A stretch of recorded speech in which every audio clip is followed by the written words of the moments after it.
Hello everybody, my name is Vanessa and I'm one of the head TAs at Stanford's Code in Place, and today I have a very special guest. He is a filmmaker and he's been teaching a class remotely for nearly a decade. Although he doesn't teach code, a lot of what he has to say can definitely be useful for section leaders and for teaching in any remote environment. Good afternoon. My name is Esteban Medrano. I am a instructor for the Southern Arkansas University. I teach a film appreciation. I have been teaching remotely that course for roughly going on maybe 8 years, I'd say. I teach the course through Blackboard. There's obviously been a lot of changes through my time there, but that's just sort of an opening remark that I am still in progress of teaching courses. I'll be teaching again in summer too. And if you have any questions for me, fire away.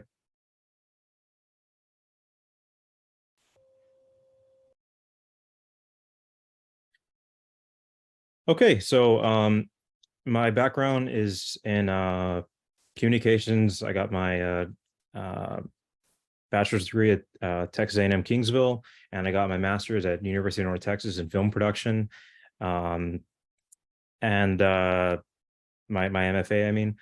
And from what I understand, what I use Blackboard is very different from some of the Zoom calls that have all the students kind of lined up. As far as engagement, like I said, the format's very different on Blackboard. To be frank, some students prefer to very much shy away. They really only contact me during issues with the course if it's really an emergency or something coming up. And there's ones that email me regularly and call me, provided my phone number for them. I think one of the issues with engagement, I feel, is that it's sort of replicating the classroom setting where it's sort of, as they call it, a sort of a bystander mentality where everyone is on there. So someone else will answer, someone else will engage. I can get my information and someone else will ask the question. So I feel the best thing to do for that kind of situation, like I said, it's a very different format on Blackboard. They email me personally. They have phone conversations with me personally. I give them my video conference. It'd be a personal conversation. I think most students are comfortable with that, but I know it's very difficult. For example, generally I teach two classes in the fall, spring, and then occasionally a summer one, summer two course. In the fall alone, there's usually about 70 students.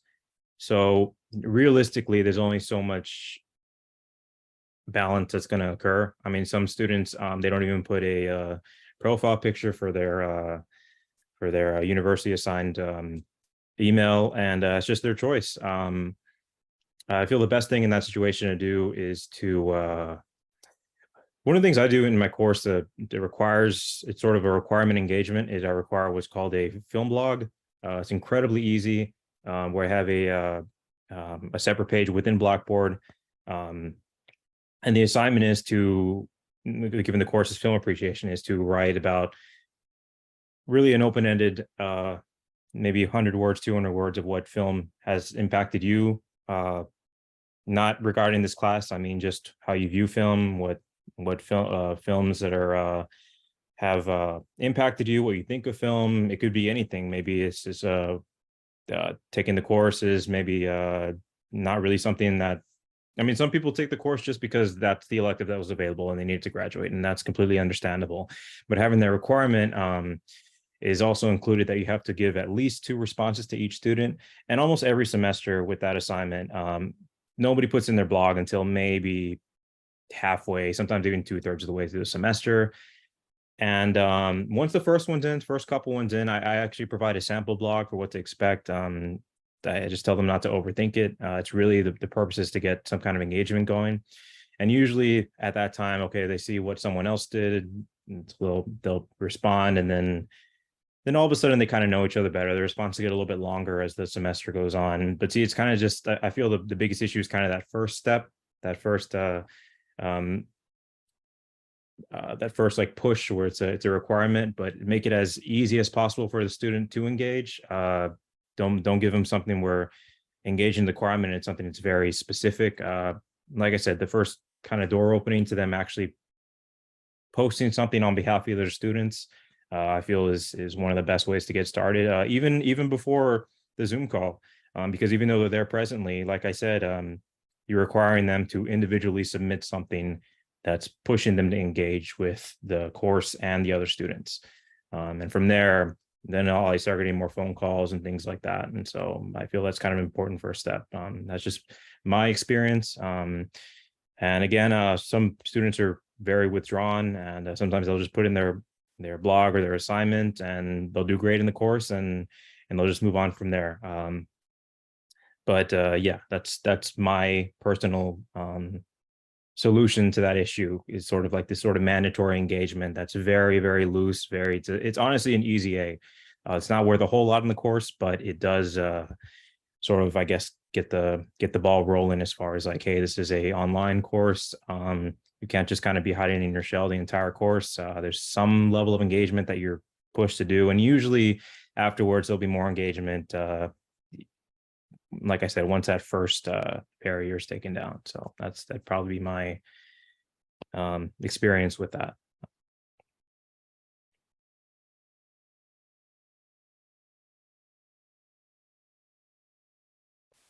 That was perfect. Thank you.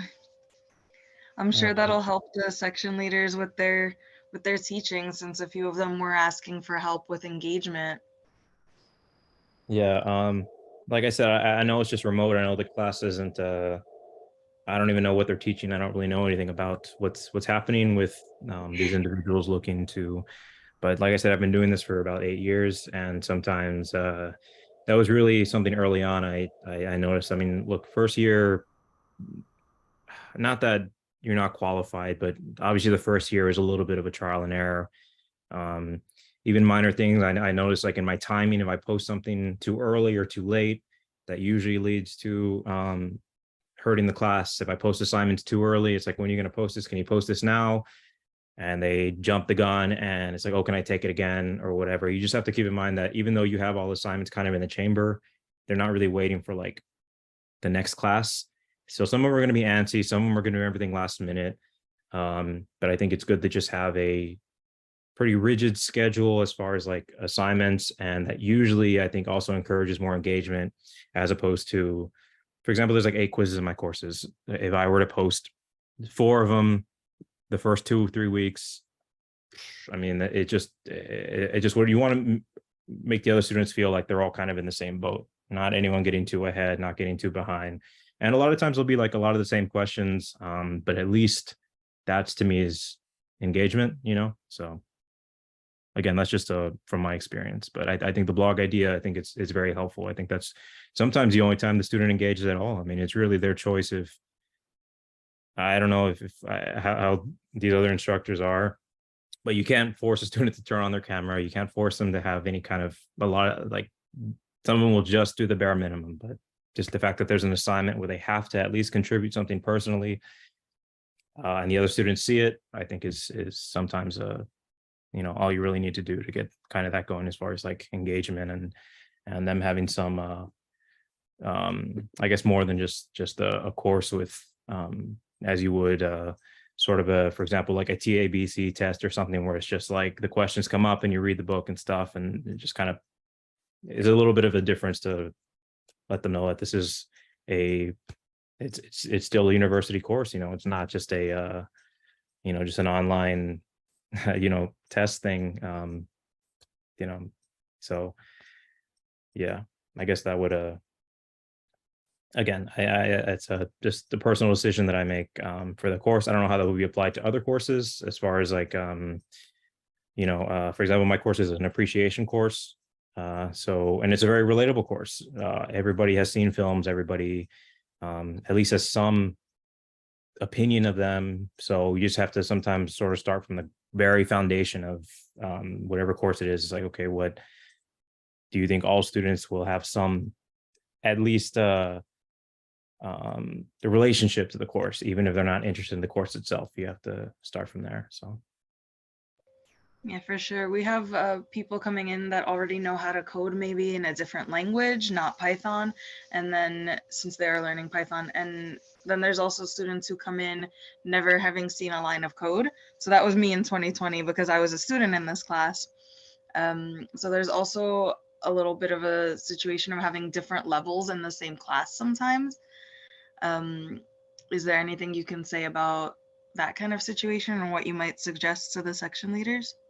Well, look, I'm not familiar with code. I consider myself tech savvy. I do. I'm familiar with a lot of like post production things like that. It's part of my degree. That's part of what I learned. I'm not familiar with code, but to me, it's fairly standard for every semester, especially the fall. Especially the fall. At least in the spring, they've done something related to the course, but a lot of time it's their freshman, it's their first online course. And I don't know a lot of the backgrounds of the students. I mean, I don't ask those kinds of questions, but I do know where I teach, there's a lot of rural communities around the area. And I know that a lot of our like first generation college students, not just first time taking the course or uh, some of them I know don't have, they have to go to the university library because they live on, say like a farm or whatever, and they just don't have, um, internet. I mean, they know how to use it, but they have to go to use it at the university and stuff. So I think, to answer that, there has to be some level of leniency. Um, some students, right away are going to get an A in the course. You can tell 2 weeks in, they've done everything. First essay is an A, assignment, first quiz is a 100, and then you have the students that turn in their stuff late, but you have to, like I said, especially my course is an elective, so a lot of freshmen, sophomore, and I know that it's different for everyone. I understand, but for me, I do accept late work. I know everyone has different opinions on that, but I mean, to me, there's a certain level of, especially something online. I mean, I imagine there's a disconnect, like you were saying, with the ones that code that have never seen code that are interested. I mean, they are taking the course. They want to know this, and especially, I think it's important to have the first like few weeks, even if there's a lack of engagement, to show that there is a little bit of um, a little social, to say like that you're leading out some line, like that's sort of a fishing metaphor, where like kind of leading some line, like you're not gonna you make them feel that they're already failing within the first few weeks. I mean, of course, there's students that really just, unfortunately, they just, every semester there's students that fail, but it's just kind of up to you to sort of make them at least comfortable, in the sense that some of them are just not familiar, and it's not because they're not trying, it's not because they don't want to do it, it's just this is a new experience to them. So to me, especially the first like 3-4 weeks, I think it's important to at least give them that comfort. I mean, to me, I see no reason for a student to turns in late work for one reason or another. Look, there are medical issues, there are legitimate reasons, especially during COVID. I mean, I was very lenient with assignments during COVID, especially going through that.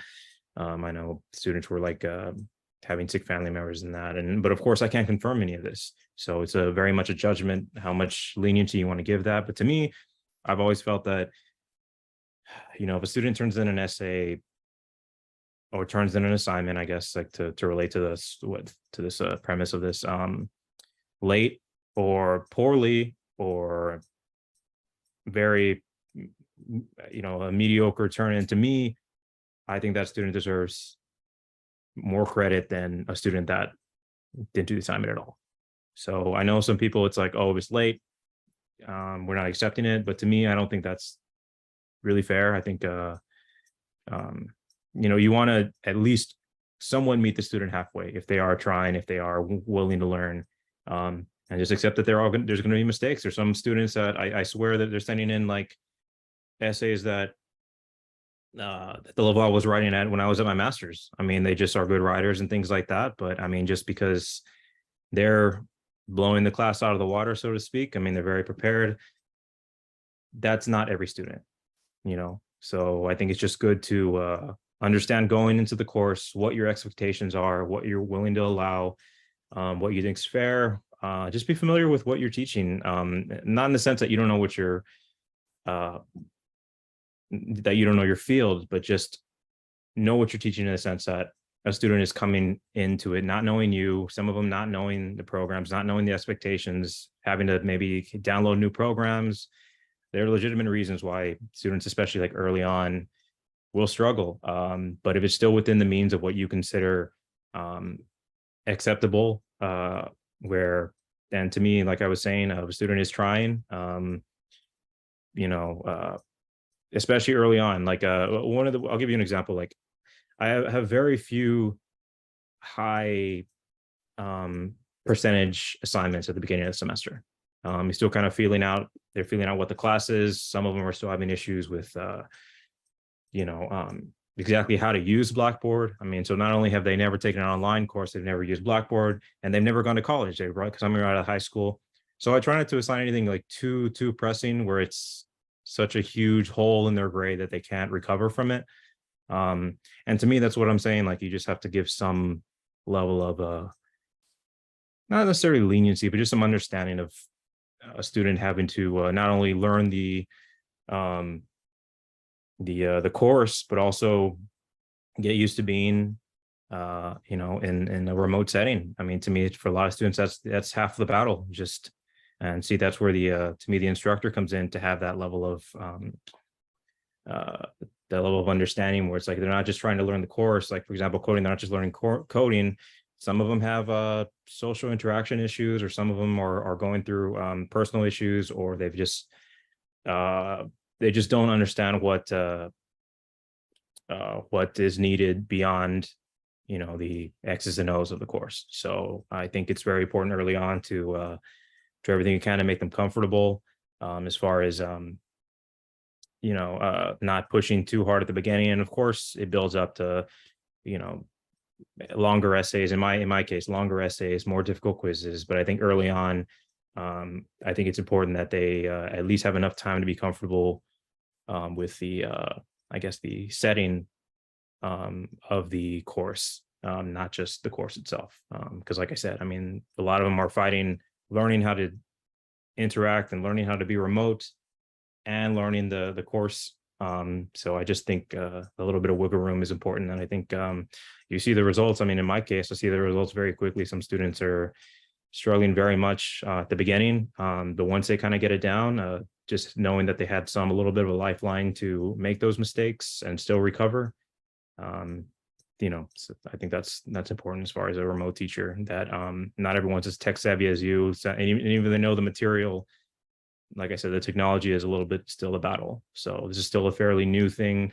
I think post COVID, you know, just keep in mind, not everybody, well, a lot of them were just sort of forced to learn that because of post COVID. And I know I certainly got a lot more students post COVID because obviously because of the lockdown and all that.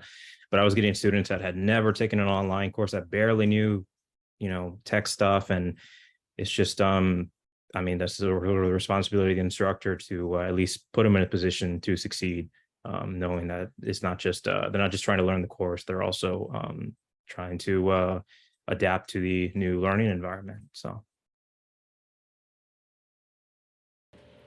Thank you so much for joining us and giving us all those helpful tips for teaching remotely.